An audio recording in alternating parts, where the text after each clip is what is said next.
Good morning, good afternoon, good evening, wherever you are. The webinar will start in a few minutes. We'll just let a few more attendees join. Thank you.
So, good morning, good afternoon, and good evening to everyone. Welcome to this webinar.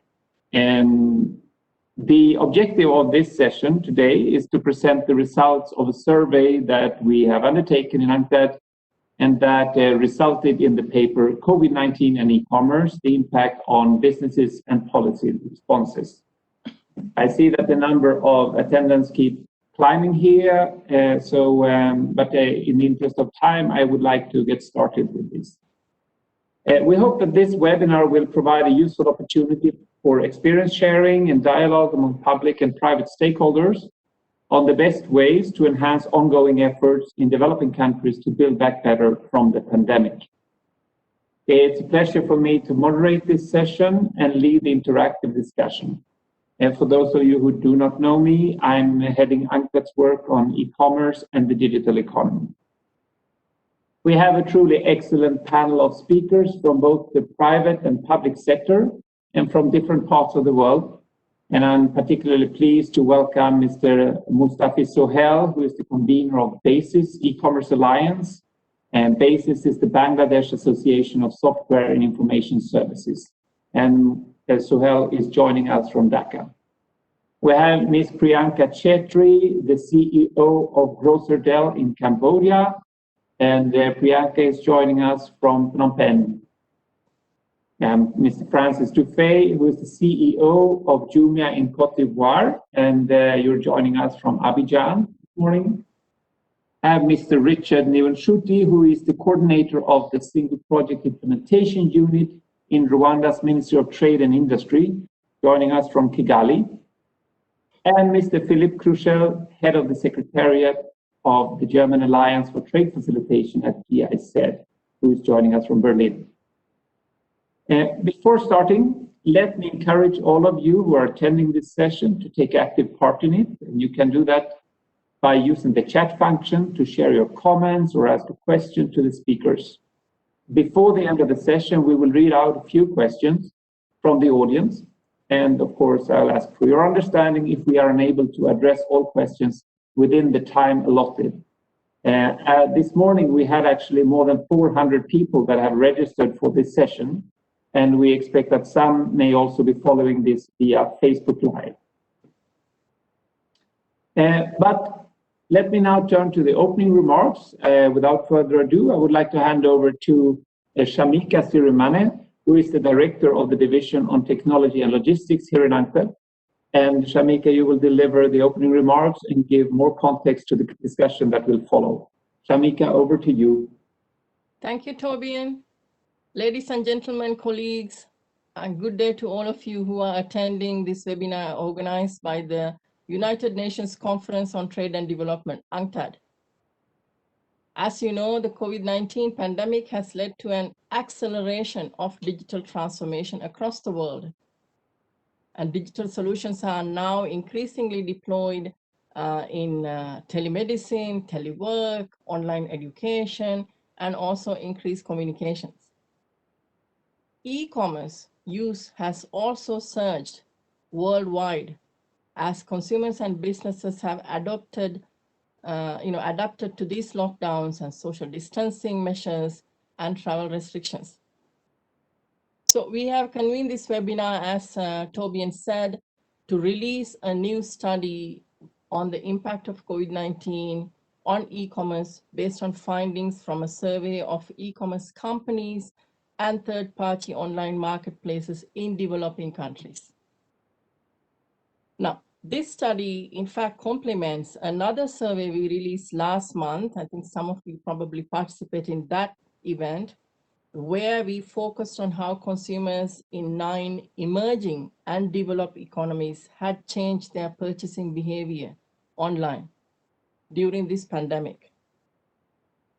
You see, we saw in that study that many consumers have replaced or complemented their physical shopping with online purchases.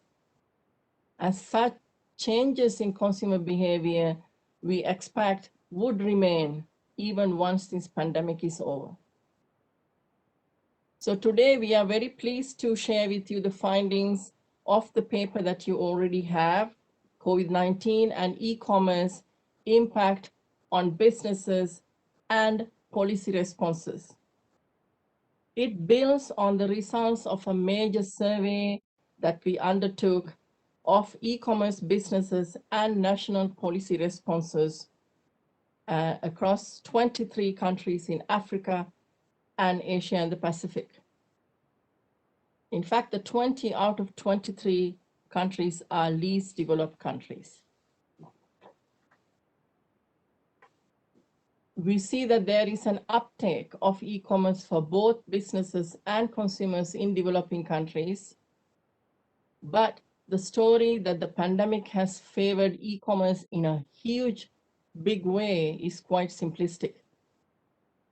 Not all types of businesses, product categories, and sectors have equally benefited from this surge.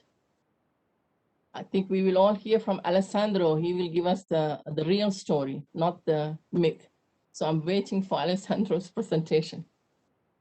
You see, the pandemic has also further highlighted the significant digital divides. I want to emphasize the divides is in plural.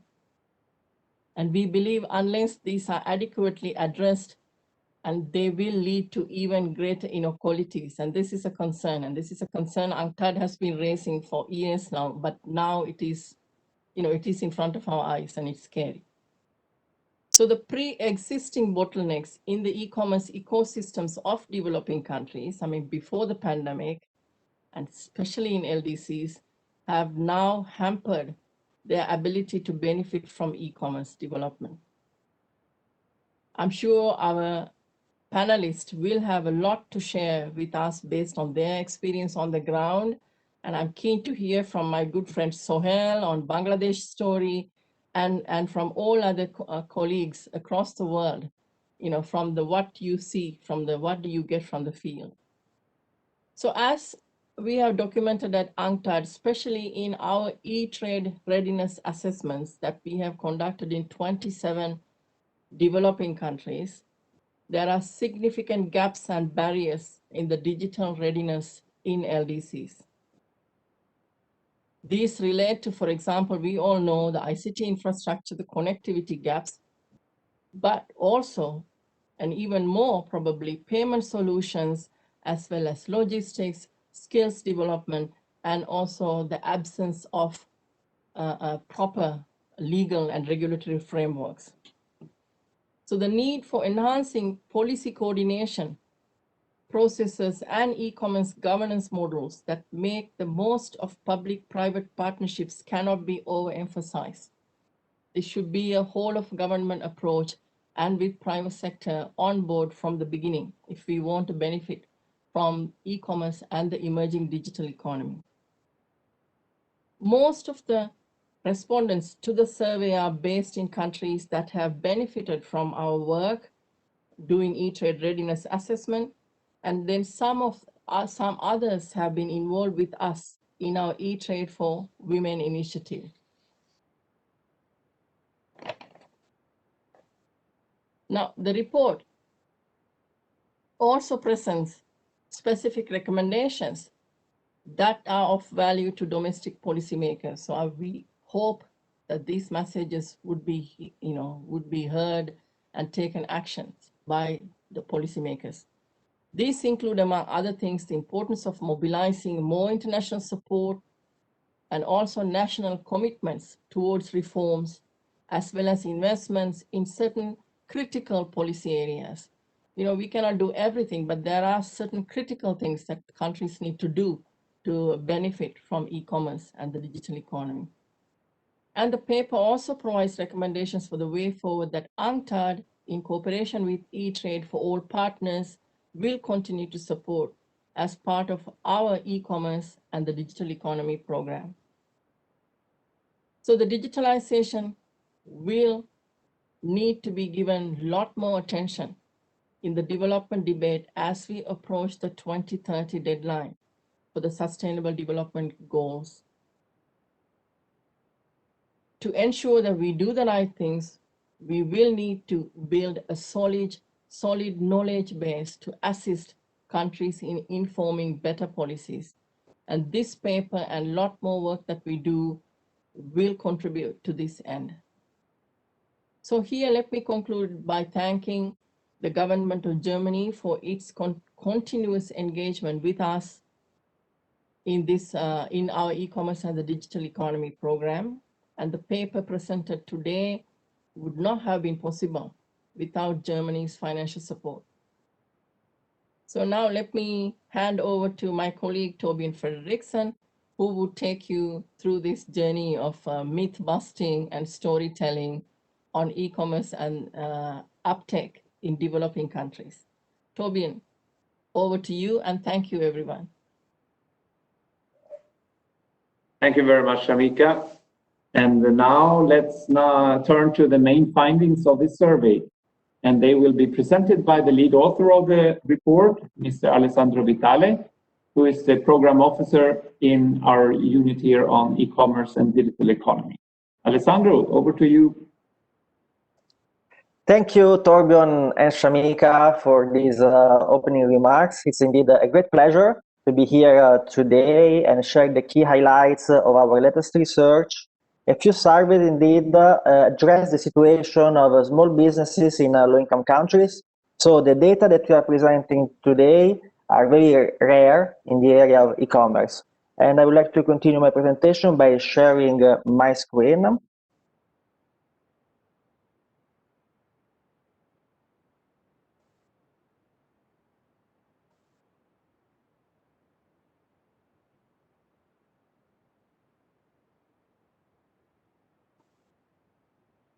Great, here we go.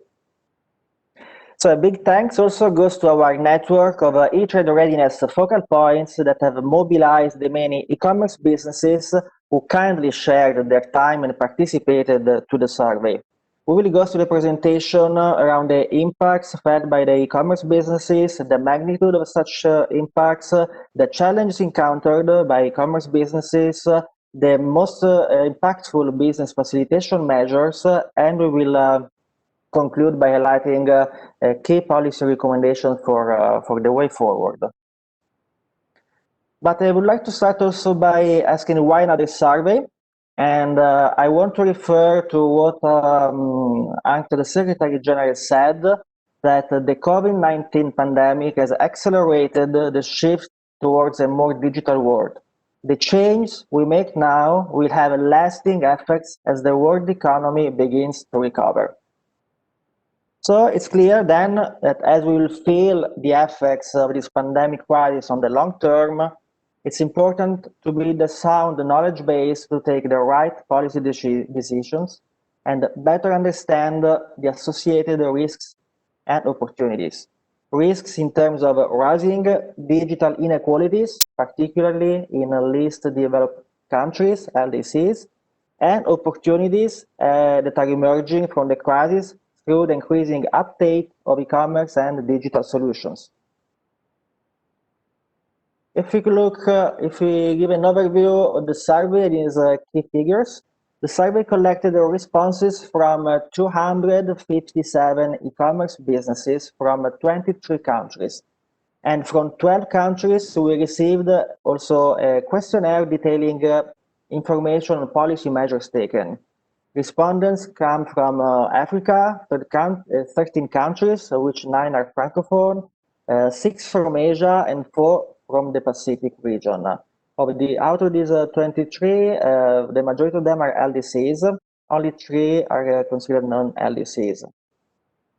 Out of these 257 respondents, 72 are e-commerce companies, and the rest are third-party online marketplaces. When I say companies, I'm referring to companies who will sell at least part of their goods or services online. And out of these 257, we see that 52% of businesses have less than 10 employees, and 38% of respondents are female, which is a quite good share. And just also be alerted that the survey covers the period from March to July 2020. So going into the details of impact on businesses, when we talk about the impact of COVID-19 crisis on the monthly e-commerce sales, we saw that 64% of third-party online marketplaces saw their e-commerce sales increase, while 58% of e-commerce companies saw their e-commerce sales decrease. So this tells us that third-party online marketplaces are doing much better than e-commerce companies. If we give an overview of the key trends observed, we see that those that have fully integrated digital tools in their marketing strategy have better performed. The majority of online marketplaces have onboarded rising numbers of merchants and consumers, while e-commerce companies have consolidated their marketing through social media, which confirms that the fact that e-commerce in developing countries is more and more mobile e-commerce. In terms of sales composition, we see that grocery, pharmaceuticals, health and hygiene products, restaurant delivery, but also financial services are the sales categories which saw the largest increases since the outbreak of the COVID-19 crisis. And the growth in financial services can relate to the marked increase in cashless payment methods. Indeed, what we saw from our survey is that 64% of respondents have seen change in payments methods. And this has occurred mainly via mobile money and other e-solutions like credit cards, online, and mobile banking. But we cannot ignore the fact that the cash on delivery has still the lion's share in e-commerce, particularly in LDCs, and this has continued to grow since the outbreak of the pandemic, as consumers have increasingly turned to e-commerce. Looking at different impacts at the business level, we can conclude that not all types of businesses and sectors have equally benefited. The COVID-19 crisis has affected the cost structure and the workforce of these businesses.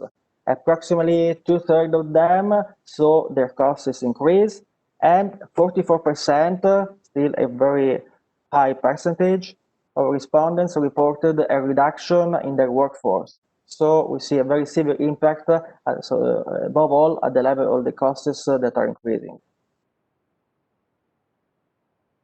So in the interest of time, we won't go into the details or the challenges encountered by e-commerce businesses, but still we can say understandably that supply side and logistics disruptions have been the worst challenge. But worth noting how respondents pointed to the unaffordability of internet access. In these pandemic circumstances, good connectivity has been a real game changer. Useful to note also how these challenges have negatively impacted on the capacity of businesses to invest. So even when the demand was growing, they found a challenge in finding the capital to sustain such growth. And also how they've been affected by trust-related concerns related to fair competition and consumer protection, as well as reliability of e-financial transactions. And last, very important to note, that almost half of the respondents felt that e-commerce was not a priority for their governments, which should make us all think.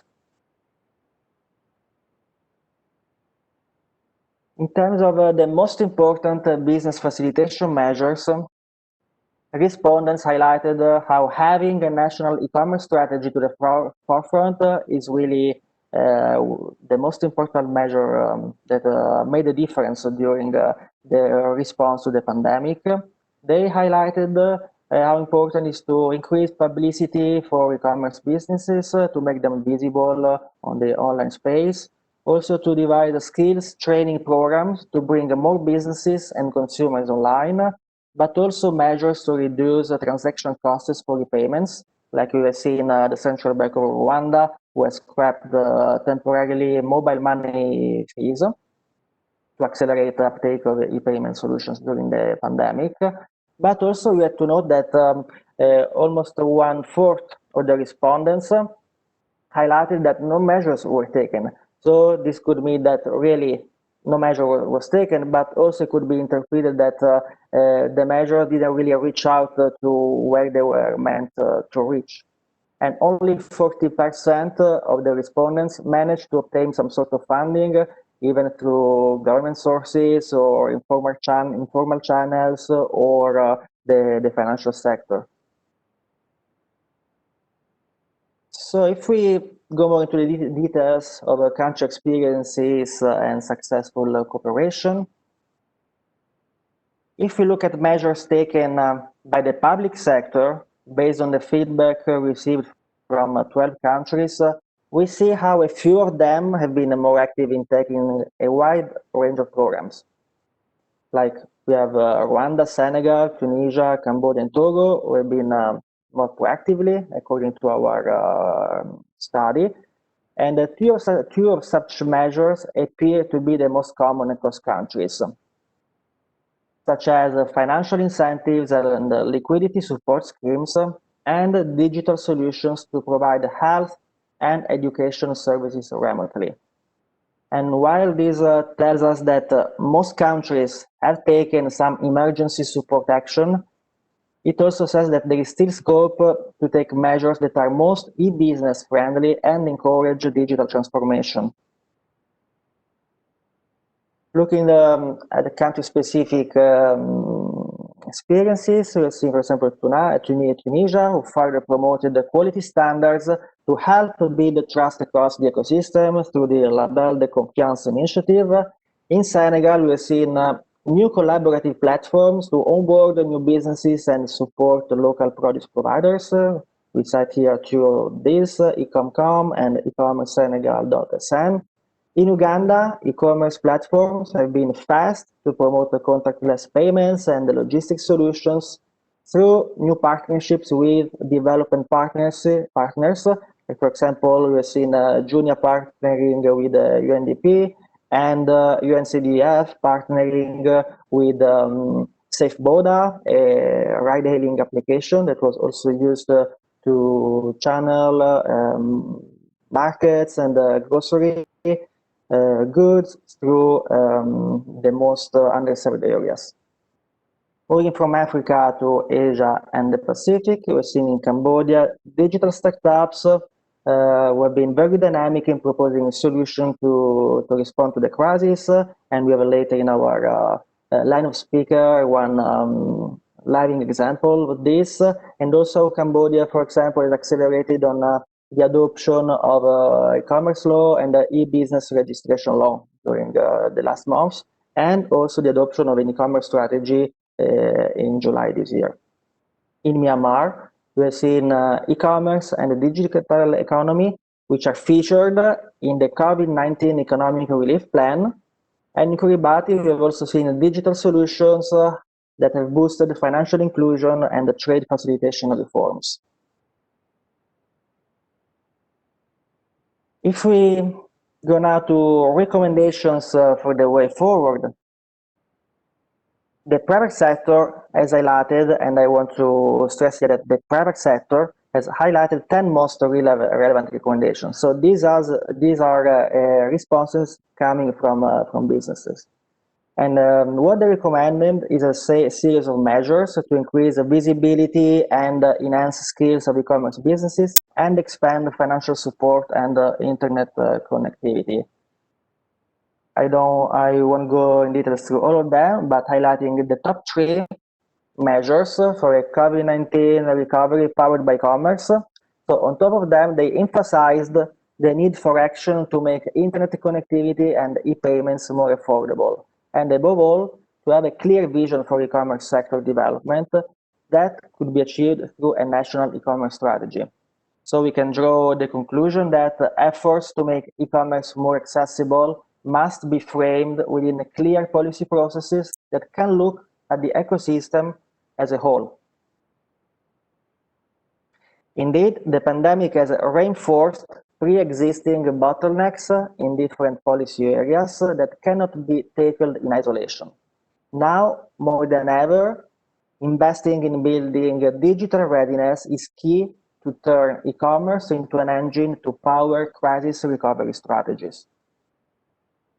And now we are doing that at UNCTAD.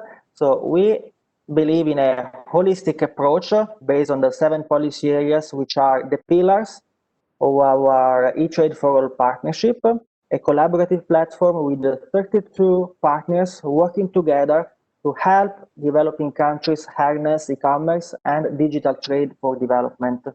And one example, it was also cited before by Shamika, is how we are working together. It's through the eTrade for Women, through which we are empowering women digital entrepreneurs through leadership and business skills for digital transformation through a series of regional e-master classes. And more comprehensively, we are helping countries identify and address challenges in the development of e-commerce, particularly LDCs, through our eTrade Readiness Assessment program, a spin-off of the eTrade for All partnership. 27 countries have benefited from an assessment out of 44 requests received up to date. And while we have focused on assisting countries in assessing such bottlenecks, we are now also working to fast-track implementation of the recommendations outlined in the assessments. And glad to announce that the report will be published the 1st of December to take stock of progress in the implementation of the eTrade Readiness Assessment. So this call for mobilization on 2 fronts. First, through smart partnerships on the ground, leveraging on greater public-private sector cooperation and investments. And we are doing that by working with the eTrade for All partners like the enhanced integrated framework in Myanmar to support the development of the e-commerce strategy, the national e-commerce strategy. And second, via enhanced international cooperation, as still too little attention is given by donors on funding technical assistance for eTrade development. So let me conclude by saying that a call for supporting and scaling up technical and financial support is key if we want to make sure that e-commerce turns into an inclusive development enabler in the decade for action to meet the 2030 global goals. And I'm going to stop here by thanking you all for the attention, and you can find out more and download the report through this link that you will find in UNCTAD website. Thank you again, and over to you, Torbjörn. And I stop sharing now. Thank you very much, Alessandro, for an excellent presentation. Clearly a lot of interesting data coming out of this research, which is extremely valuable, especially since we know that data on e-commerce developments, especially in least developed countries, are very hard to come by. So useful input there. Let's now turn to our distinguished panelists. And first in line, I would like to invite Priyanka Chetri, who is the CEO of Grocerdel, to take the floor. Grocerdel is a Cambodian e-commerce startup that delivers fresh farm produce and locally made products in the capital, Phnom Penh. And I would like to ask you, Priyanka, if you could tell us how the pandemic has affected your company, and what are the challenges that you have had to face, and how have you tried to solve them? How did you have to adapt your business in this case? I'd like to give the floor to you, Priyanka. Over to you. Thank you. Thank you for the question. I think to reply to your question, I would like to give you a brief about our company. Our company, Grocerdel, grew out of the need to connect the local producer and the local grower of Cambodia. So what we do is that we provide a platform for them to sell their products over here in Phnom Penh. And focusing on 3 pillars, which is sustainability at home and in business, doing plastic-free delivery, made in Cambodia products, last but not the least, being women, doing women empowerment are the X factors for Grocerdel, which gave us to fight the pandemic. I definitely can say that. Like out of many challenges which we face in the initial stage, I just jotted down 3 points which were majorly affecting us. The first point being the overnight increase of the order. During the pandemic, as we know that the customers has restricted themselves to travel outside, and they preferred not to spread the virus, to stay at home and order their groceries online. So when they started doing that, that means our order increased overnight by 300%, which I always say it was a blessing in disguise for us. But during that increase of 300%, what we do in our business is that we cross-train our staff to be able to do the ground level work. So when we saw the 300% increase the very next day, when we came to office, we knew that every department was there to do the ground level work and do the delivery to meet the demand of Grocerdel. I think that is one of the best things which it helped us. The second most important challenge I would like to say is logistics. Logistics in our supply chain is something that we have worked hard to overcome during a regular business time. So each partner has inventory preferences. So some vendor would like to keep some vendor would like us to hold their inventory, some vendor would like us to pick up their products. But during the pandemic, the entire structure of operation had to be changed based on the need of the hour. So what we try to do is that we try to give every possible way, holding up the inventory, picking up the products, or whatever the vendor preferred, we started doing that for there to meet the supply chain. I definitely can say that. And looking to my, in return, what happened is that when we started stocking up their product, we started to give them a space to hold their product. It built up a trust and a well-being with Grocerdel. As we started initially few months back before the pandemic, so it definitely started a trust and a goodwill with our vendor. So this is what happened on the second point in the logistic part. The third and the most important, I would say, was the safety concern. The safety concern, be it the vendor, be it the consumer, or be it our staff. We had to go to the micro level to follow the safety protocols to make everybody safer and to do the deliveries in a much safer way. Last but not the least, I think what I would like to add at the end is that the marketing team which we had and the way they have presented and did the marketing, because during that time physical marketing was not necessary to be truthful. So what happened is that the entire marketing had to be shifted only to social media marketing, and to do the overnight change and to help the vendor who are at the stage of closing their shops. So we had to sell their products. So the changes and the strategies which the marketing team had shown us during that short span of time to help the vendor and to boost the sale and to meet the demand was something which I would definitely say that which have helped us. And at the end of this question, I would definitely try to say that a brand with integrity can offer customer the feeling of doing good along with the groceries. For example, when the marketing started, we were saying that, okay, fine, this particular vendor is on the verge of closing down. If we can meet the sale of this percentage, then the vendor might not think about closing down. So the customers who were buying the products were seeing that, okay, they are doing their bit to help their vendors. I think this is the entire answer to your question. Thank you so much. But can I also ask you to reflect perhaps a bit on how you think the pandemic may shape the future of e-commerce in Cambodia, where you actually already have an ecosystem made up of startups like yours? Yes, from my understanding and the experience in the market, I definitely can say that COVID-19 has speeded up the process of adaptation of tools like Grocery.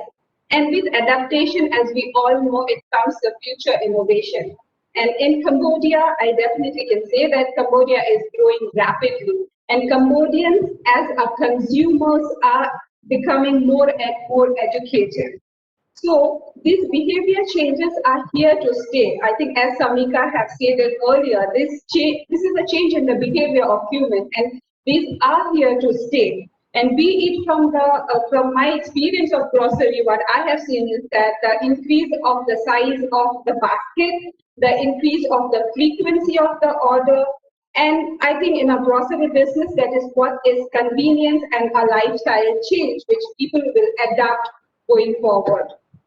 And adding to the pandemic has also the other part of the pandemic, I think the merchant side, I would like to say, for the merchant who were rigid enough not to go offline, from offline to online, where those merchants are forced to go online to increase their sale right now. And the other thing is that as the sector matures, the expand of the collective range of the online marketplace and products in Cambodia and rest of the world is going to increase. As said earlier, internet economy looks stronger than ever. Like before the pandemic, nobody might have thought that it could be such a stronger concept within a year. And now we can see it is becoming much and much stronger. However, the business need to be more transparent and meet new requirements by both the customers and the government. I would also like to draw attention to the initiative undertaken by the government, by the Cambodian government to speed up the adaptation and implementation of the ecosystem strategy here in Cambodia. I think, therefore, for us in Grocery, it excites us to bring the future delivery system in Cambodia. And we are positioning Grocery as a leader in Cambodia's future e-commerce sector. And we will continue to do our very best to serve the community with our mission, which we have out there. That's it, what I have to say. Thank you, Priyanka. It's excellent for highlighting your business experience of the pandemic so far and looking into the future there. Let's now switch place within Asia. We go from Southeast Asia to South Asia and turn to Mustafi Suhail. Suhail, you have a privileged view of the digital ecosystem in South Asia. You are the convener of the Basis e-commerce alliance. You were also directly involved in the eTrade Readiness Assessment that we undertook for Bangladesh a couple of years ago. And in view of this, I would like to know what you see as the most important developments in Bangladesh over the past 2 years to support the e-commerce ecosystem. And in particular, to what extent do you think that these steps have contributed to increasing the resilience of the Bangladeshi economy during the pandemic? Over to you, Suhail. Thank you, Tobin. First of all, let me tell you, I mean, for the last 2 years, since we have done this ET readiness assessment, so we have seen that progress in different aspects, like of those 7 pillars. Slowly but surely, there are some progresses. So to my finding, one of the major progresses is on logistics. And it was reported in our report also that logistics is one of our weak links in e-commerce in Bangladesh. So over these 2 years, so the logistic part have seen a significant growth. Like last time, e-commerce primarily focused on urban areas. Then the connectivity between suburban to rural to remote were extremely poor. But last few years, couple of years, I would say that these particular challenges have been overcome in many ways. How? Because of our, post office, that is the government postal. So now they are connected with our private sector logistic players.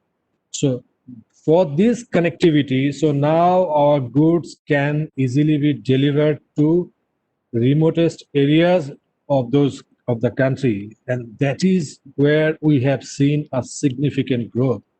Unlike last time when it was urban based, so now we can safely say this is not only urban based, it has been reaching to the furthermost of the country.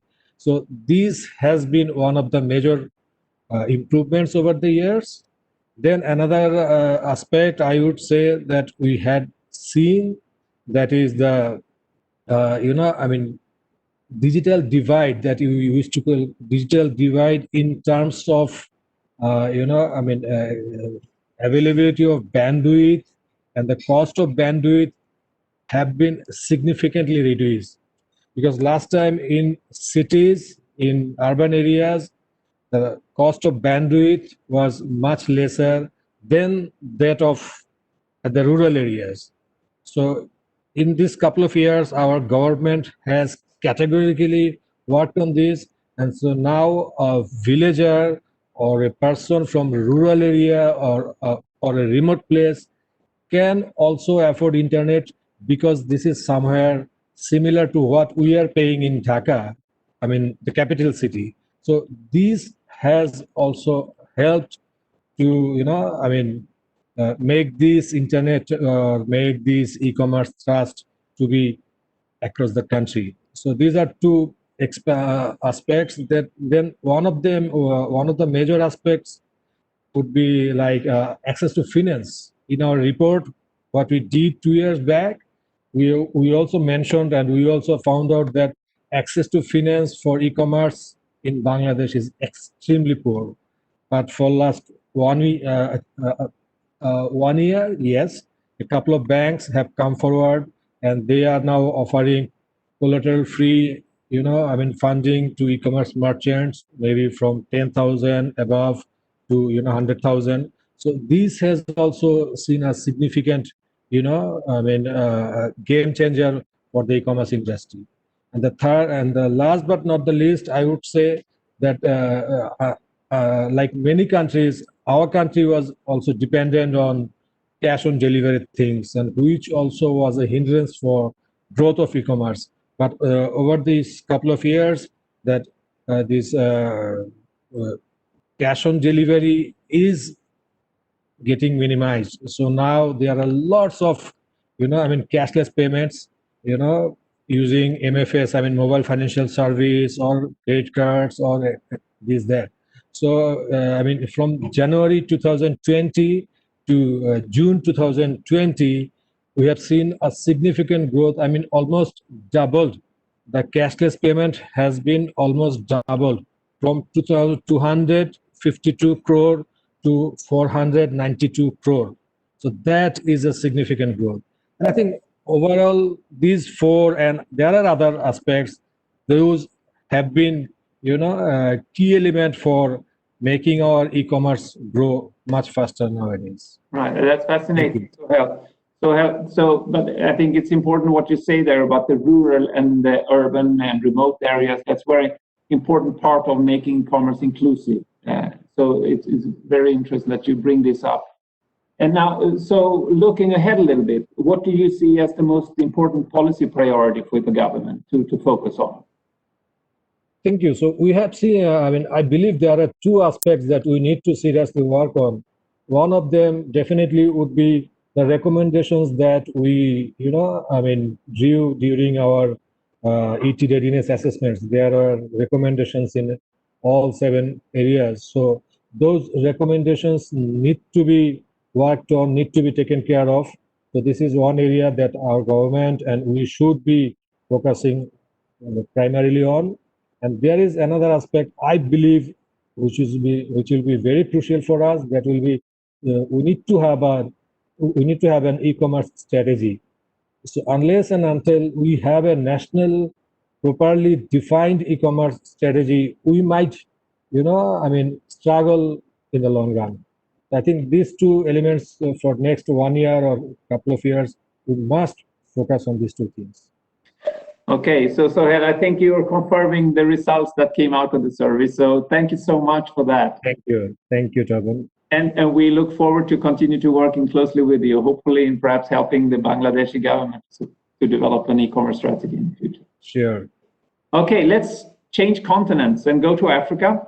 I'd like first to turn to Mr. Francis Dufay, who is the CEO of Jumia in Cote d'Ivoire. Francis, you represent the group that has set the stage really for Pan-African e-commerce, which is not an easy challenge to deal with. A story of many successes and setbacks in the past year.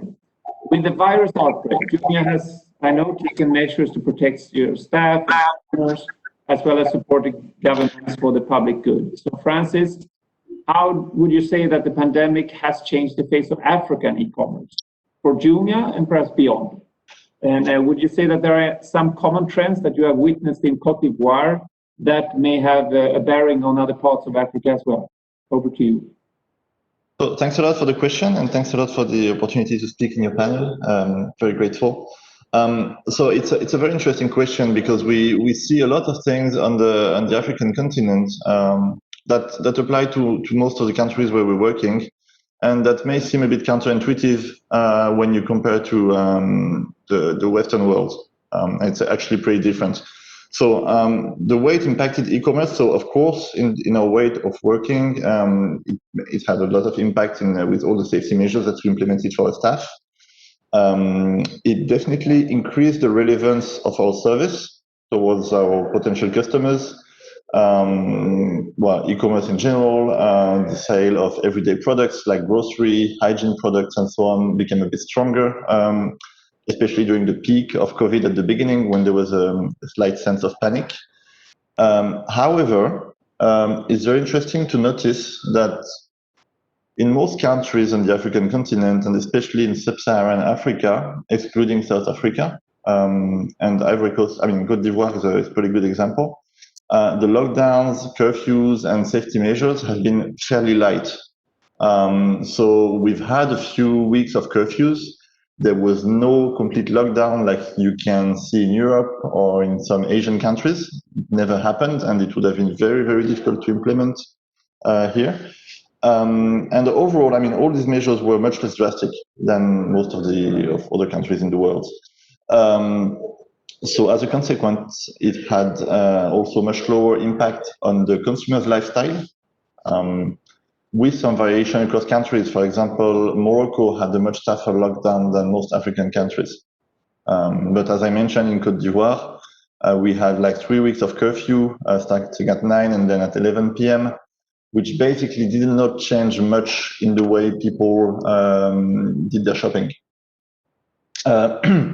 So small impact on consumers' lifestyles. However, there was an impact on their revenues because lots of people lost their jobs, had their revenues reduced from formal or informal sector, either way. So all in all, COVID had a very moderate impact on business and e-commerce. To some part of the population, to a tiny layer of the population, it reinforced our relevance and stickiness to e-commerce. but for most of the population, they did not really see the change. We keep on having good commercial trends.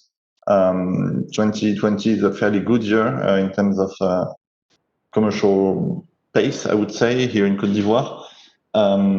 But this is not the boom of e-commerce that we could have painted in countries where there were very, very tough lockdowns. However, the impact it had on us and on e-commerce in general, I think, is that it really pushed us towards much more financial discipline, given the incertitude of the environment. And the whole uncertainty that it created. We didn't know whether we should expect a second wave, whether it would go ugly or not, whether consumers will be out of money or not. So yeah, as you showed in the study, we reduced a bit the workforce, we reduced the marketing. So it pushed us to be much more careful with our money because of the whole uncertainty. And of course, we did lots of donations and actions with the governments, NGOs, and so on, thanks to our close access to supply of masks and gels from China that we had in most countries before local authorities, and we've been very happy to collaborate with them to give broader access. But yeah, I think that's pretty much the picture for e-commerce in Côte d'Ivoire at least, and it applies to a lot of sub-Saharan African countries. Okay, thanks. So if you look ahead now, it's very interesting that the impact, of course, varies a lot depending on how hard the pandemic has hit the countries. Now, if you look, because every country has been affected by the economic crisis globally, of course, and I would like to seek your views on how you would, from Jumia's perspective, like to see African governments reflect the role of e-commerce in the recovery from the pandemic more globally and also in Africa. And what kind of intervention would you like to see them prioritize, including in the concept of public-private partnership? When we look at the role of government for us, there are things where we need some help and things that where we need no intervention, to put it this way.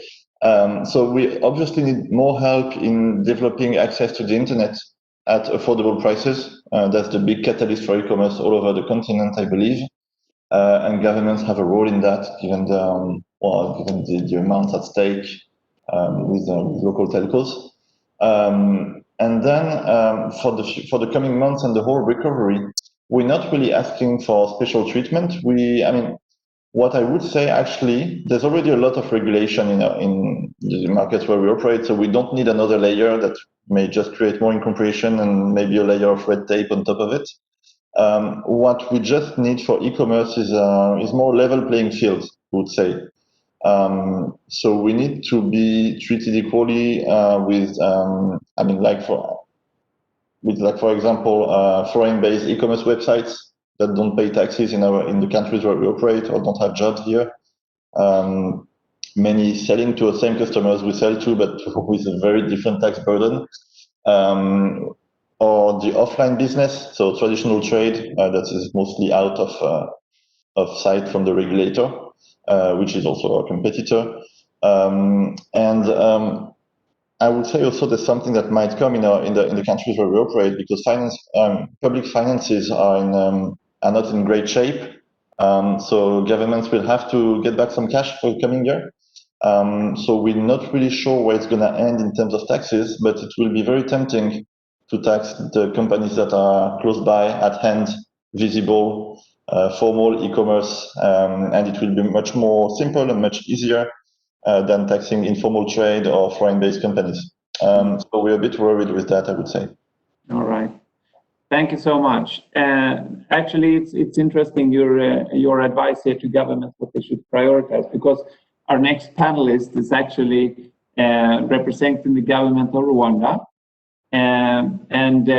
Richard and even Shuti, you're coordinating the important work related to the development of the national e-commerce strategy in Rwanda on behalf of MINICOM, which is short for Ministry of Trade and Industry. And we're doing this together with you. A lot of people in the survey, and also we have heard from some of the other panelists here, of the importance of having a clear e-commerce strategy to be promoting the ecosystem or the enabling environment for e-commerce. Rwanda has been very active since the pandemic outbreak in taking a series of measures to support e-commerce businesses and consumers to facilitate digital transactions. So I'm really happy that you're joining us today, and I would like to ask you if you could tell us about some of these measures that you have taken in Rwanda and what the government is doing to make them sustainable. Over to you, Richard. Thank you so much. Just like all other panelists, let me first of all thank you for the time that has been provided for us to be part of this panel and also share some lessons, but also gain some insights like from the private sector on how much we can do to collaboratively improve and develop the e-commerce space. As you just mentioned, indeed, the pandemic never gave any country to be prepared for it. And so certain measures were put in place as a mode of recovering and regaining over above the COVID that is still running up to date. I must mention that in really approaching that question, let's probably look at Rwanda before the COVID-19 and see how prepared were we in terms of addressing or supporting the e-commerce subsector. I must say that the government of Rwanda has been very intended to really go digital in terms of different services. And currently, almost all the districts of the country have broadband infrastructure. There was a drive towards the beginning of the year to put at least a smart handset into every household in the country, which was a collaboration between the government of Rwanda and the private sector, particularly the telecom companies, which was called Connect Rwanda. And that really also was a drive intended to support digital inclusiveness in the different rural areas. And then thirdly, there was a need to also upscale the skills, digital skills, where we had a different program that was implemented, and we had a multiple number of digital ambassadors that were deployed in different parts of the country with the intention of skilling up the digital space. So now come e-commerce, particularly, yes, there were operators in the market before COVID-19, and there was indeed an intention to develop that through our, as it is well elaborated in our national strategy for transformation, that looks really at digital transformation. But when COVID-19 came, there was indeed, as every other country, to intentionally support the digital operators as one of the measures to support the social distancing and the total lockdowns that were happening, but also make sure that people have the essential goods and have access to health services or products. And in that spirit, government did put in place a couple of measures. The first measure was to make sure that we have authorized and approved marketplaces, third-party marketplaces. And that required that every time we do collaboration with the private sector, we evaluate or assess third marketplaces and confirm who are really the right to go to as a matter of awareness for the consumers to really feel comfortable and confident about these third-party marketplaces. The other element was to fully engage the private sector, but particularly the e-commerce operators in what we call the private-public dialogues, and assess the issues that they are having and make sure that what can be addressed to make them work efficiently and effectively can be done. And in that area, we realized a couple of needs that came out from the operators. Among them was what came out of the study, the costs of doing their business. And together, those issues were addressed through different interventions. Like, for example, there was a zero rating on all e-commerce platforms that were supported by MTN Rwanda, in which 18 platforms were provided with zero rating as a way to reduce the cost of their maintenance of the platform.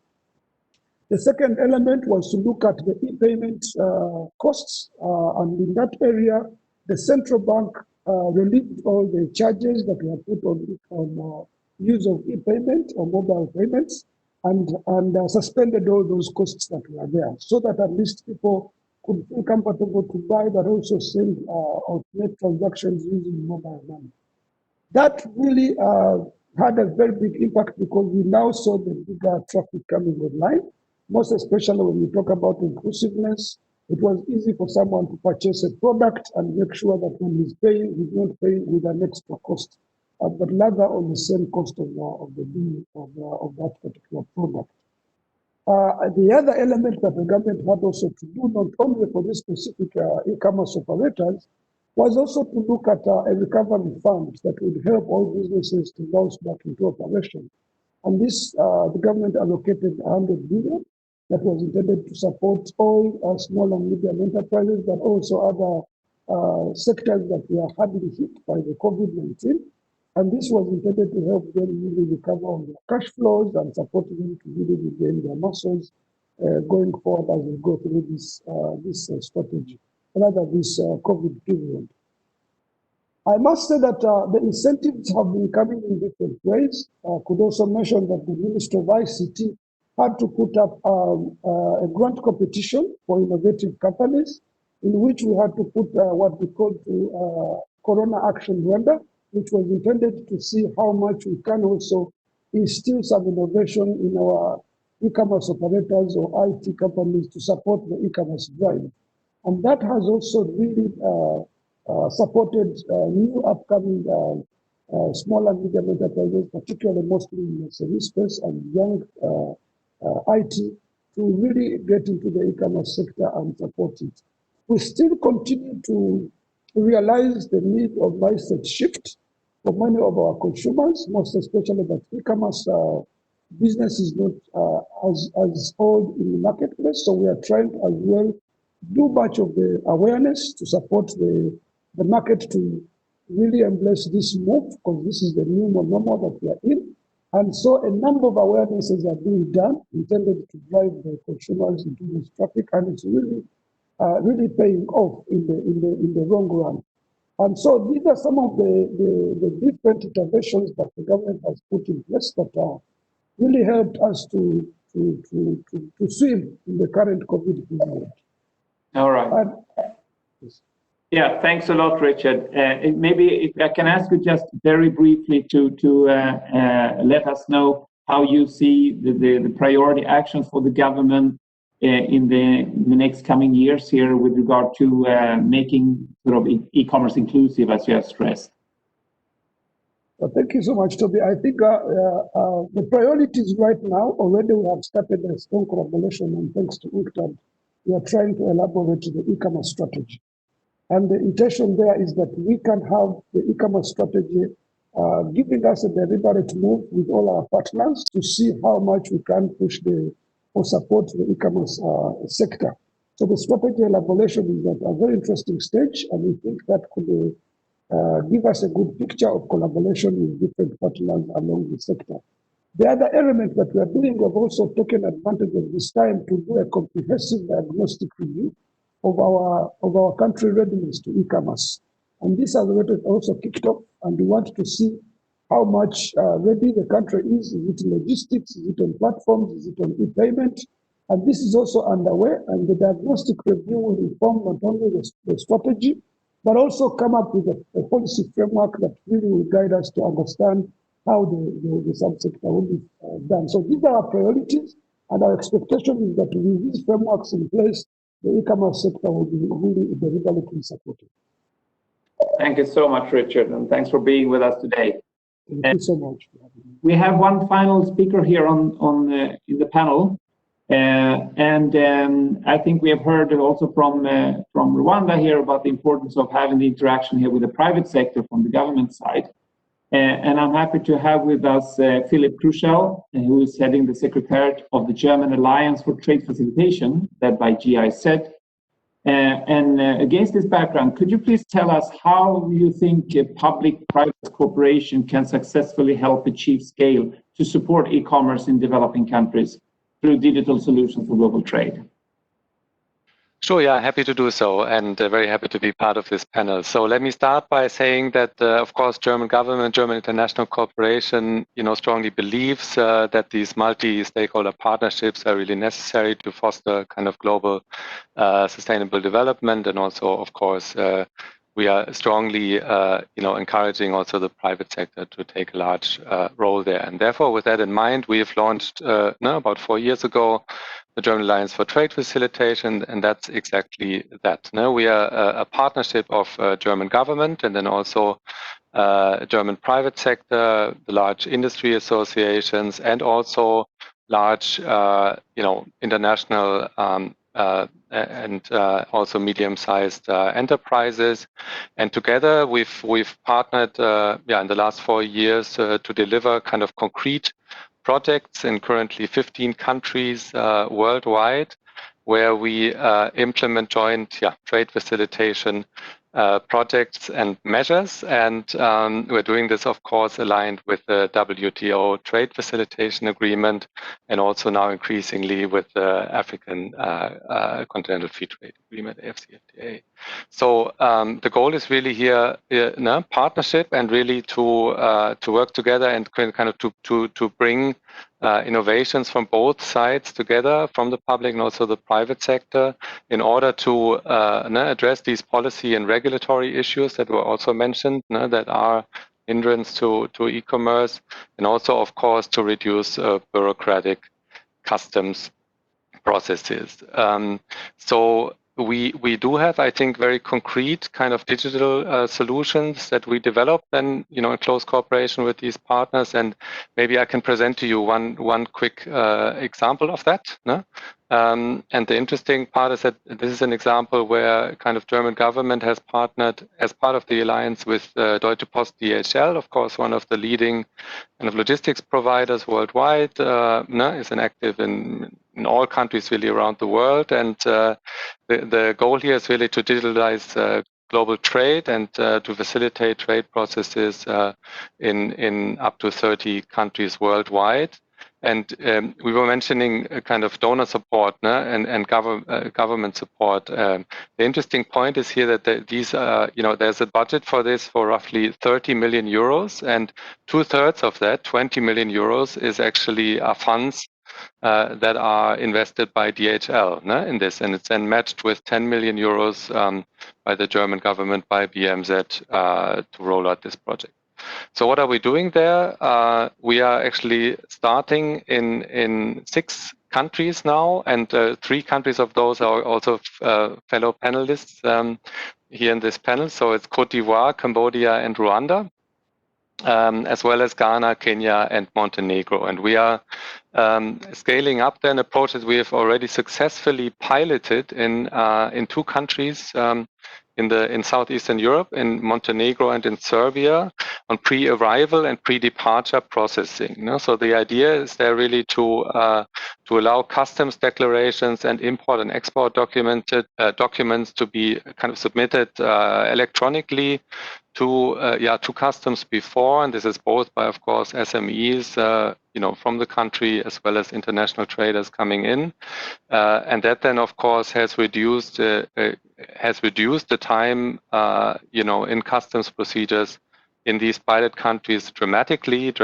It has more than halved the time that these express packages in the first case kind of, took to go through customs, and of course has then also really increased the number of packages that kind of, that flowed in and out of the country. So we really are kind of reducing cross-border formalities. We are doing faster and more secure import-export processes.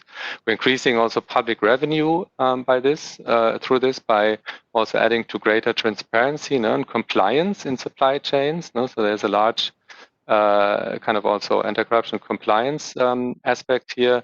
And of course, we're improving conditions for MSMEs.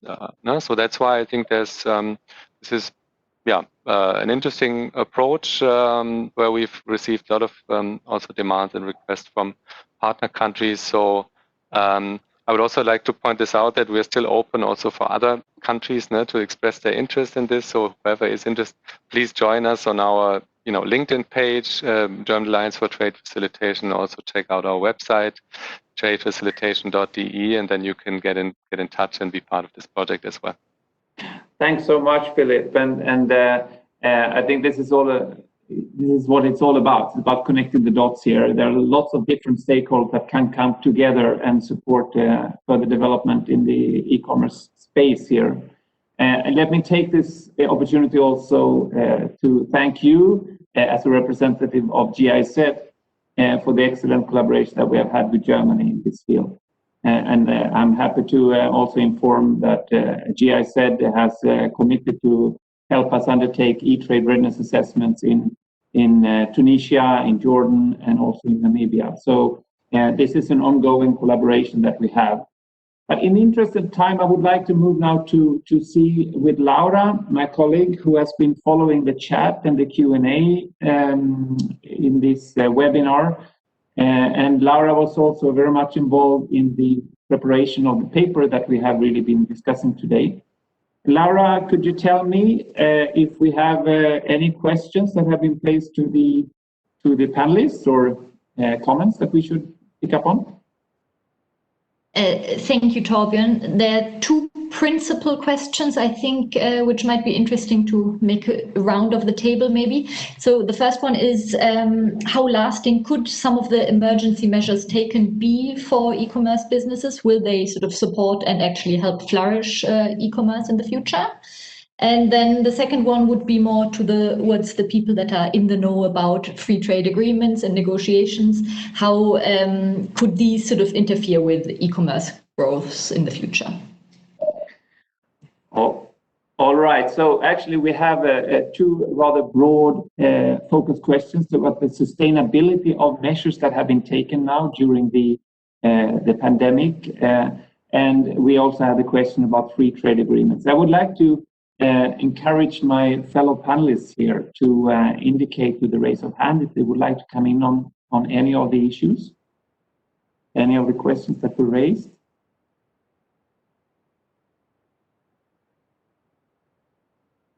Maybe I'll otherwise I'm gonna just hand over to for example, to Richard from Rwanda. I'd like to see how you would like to reflect on this question. I see Francis first. Let's go to Francis first to respond to the question, the second one, which was basically a question: countries adopting now national measures to respond to the crisis, and is there a risk that entering into free trade agreements that will somehow hamper the ability of the countries to continue implementing these? They're constrained by these agreements. Francis, over to you. So, well, in the specific case of Côte d'Ivoire and some neighboring countries, what we see is that there's actually, I mean, whatever is left of COVID measures has a very light impact on the economy, on trade, on the lifestyle of people and everything. It has an impact on you if you travel, if you fly, for example, or if you want to cross the borders for personal travel. But we're already at a stage where all COVID measures have a very, very light impact on the economy and also almost negligible impact on e-commerce.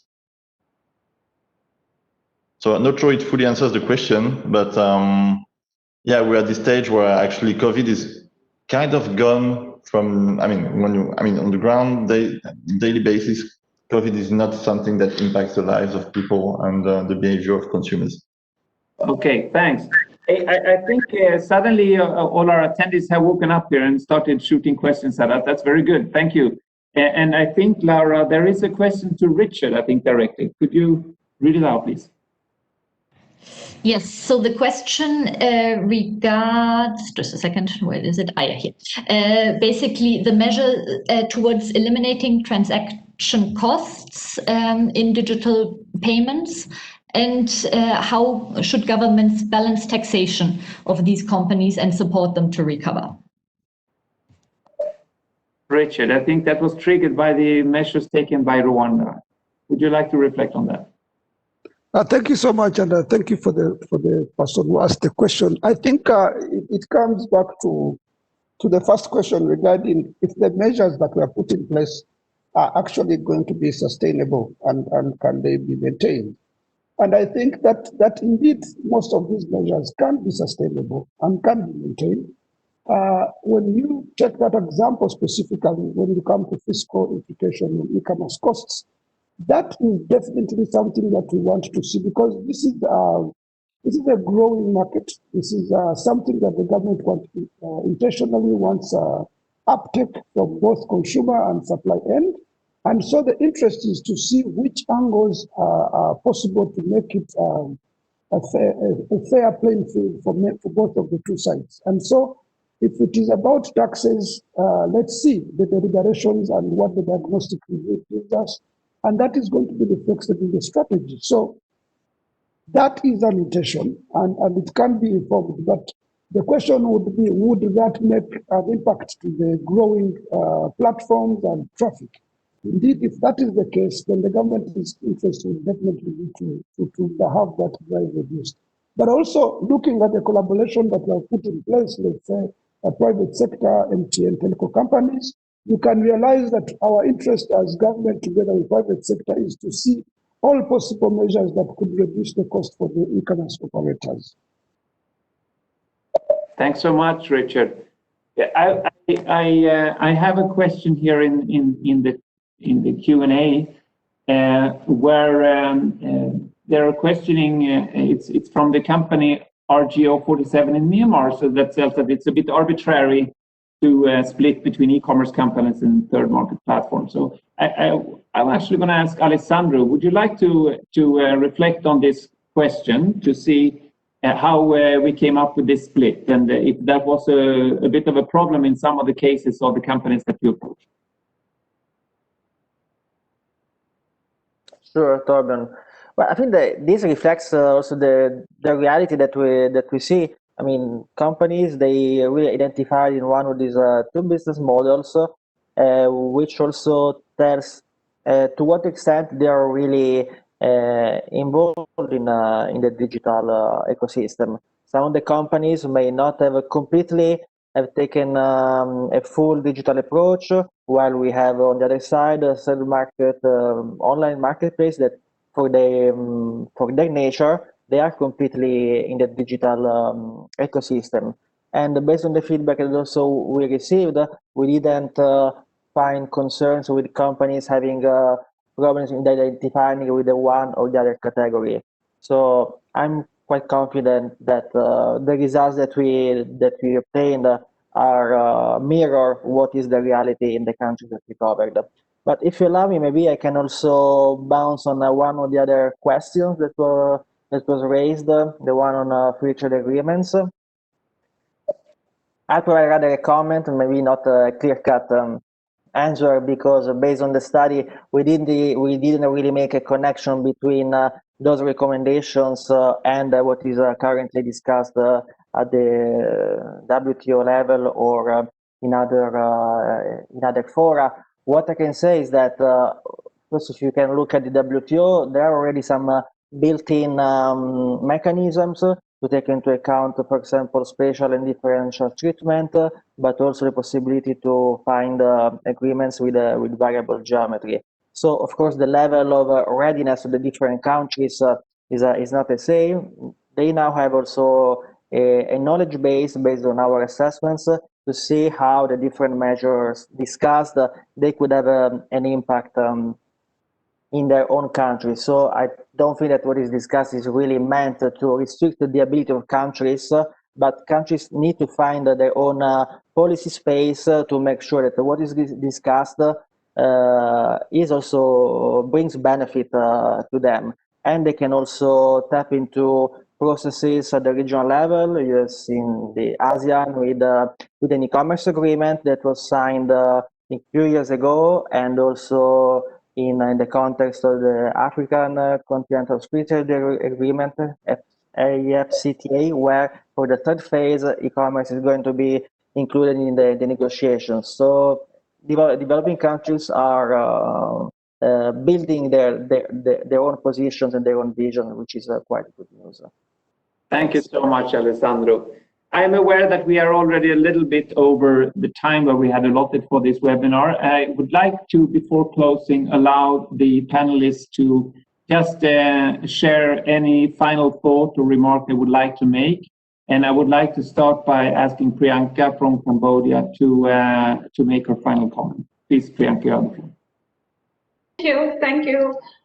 I think after listening to all the experience and all the sharing which I have heard today, the only thing which I can conclude is that we are learning every single day during this pandemic, and we understand that nothing is constant apart from change.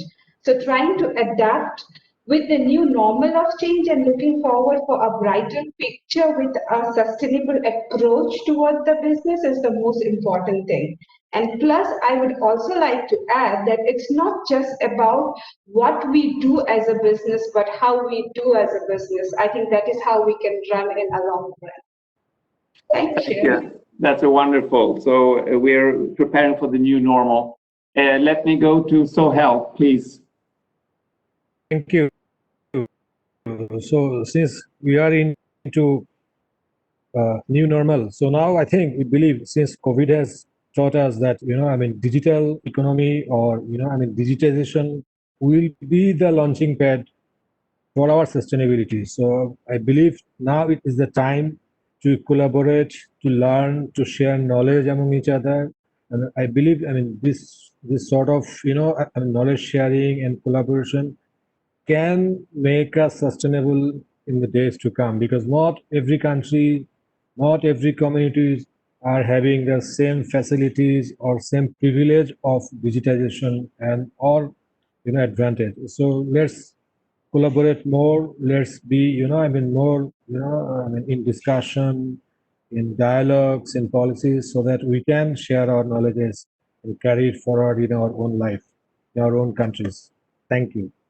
Thank you very much, Sohail. Thanks for your contribution to this webinar. Can I turn to Francis, please? Yes. Yes. Any final view, comment, Mark?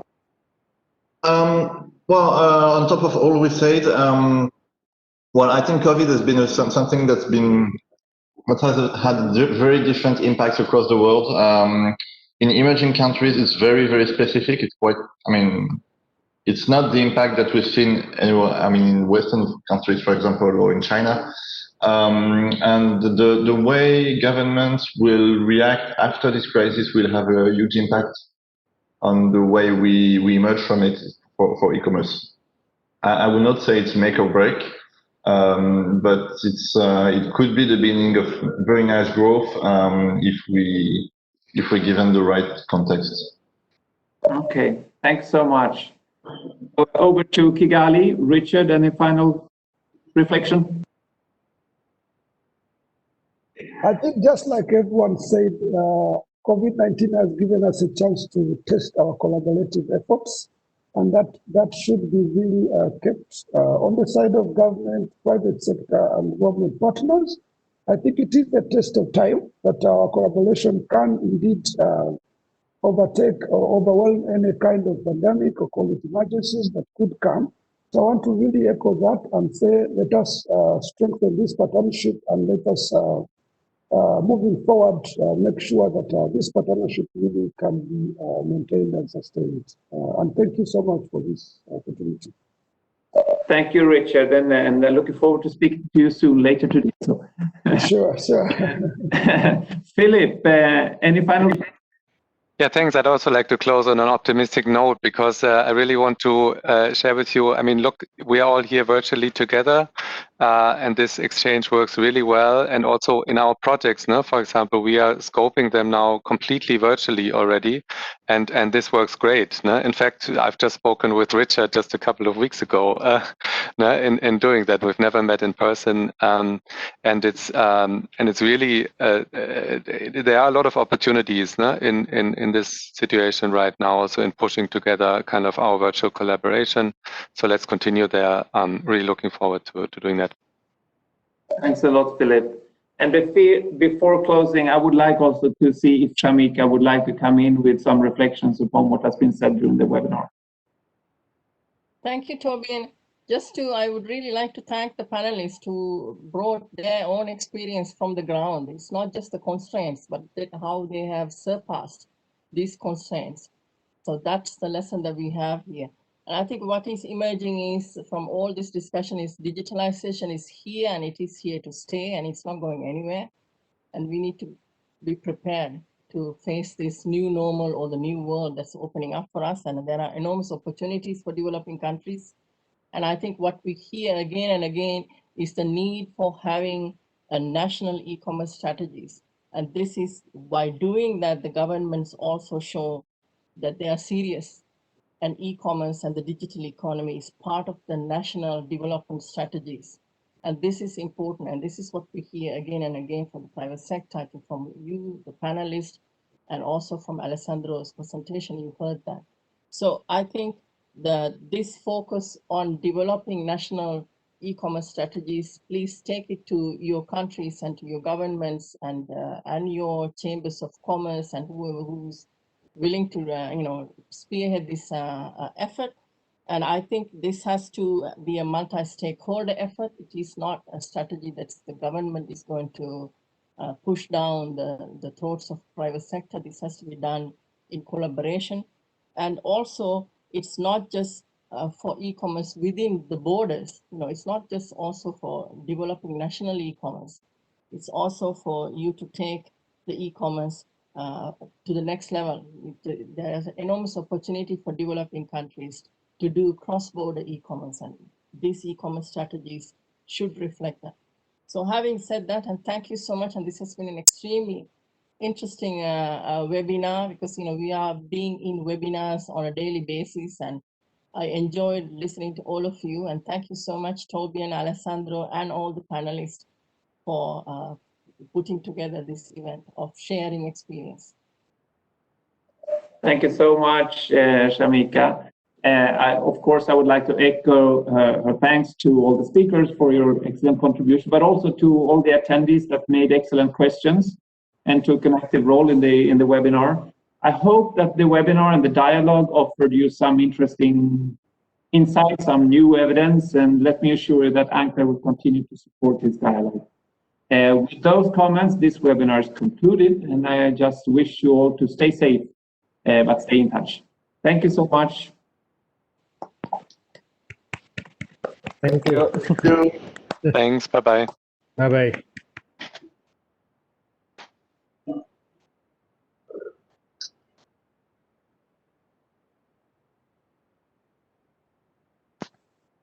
Are we in practice session?